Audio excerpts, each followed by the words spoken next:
ఈరోజు special double కా meet. దీనికోసం 6 బ్రెడ్ స్లైసెస్ తీసుకొని సైడ్స్ కట్ చేసుకోవాలి. రిమైనింగ్ పార్ట్ని స్క్వేర్ షేప్ వచ్చేటట్టు కట్ చేసుకుని 1 గంట పాటు గాలి కారనివ్వండి. ఈలోపు మిల్క్ బాయిల్ చేసుకుందాం. ఇక్కడ 1/2 లీటర్ వరకు మిల్క్ తీసుకున్నాను. ఆల్మోస్ట్ 1/4 రెడ్యూస్ అయ్యేంత వరకు మరిగించుకోవాలి.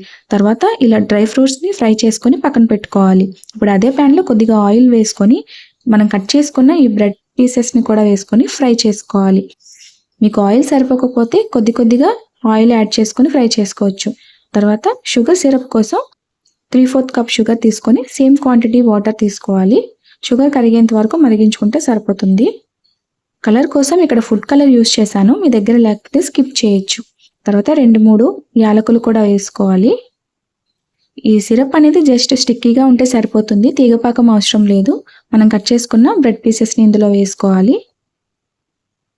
తర్వాత మిల్క్ని కూడా యాడ్ చేసుకొని ఒక 2-3 నిమిషాలు మరిగిస్తే సరిపోతుంది.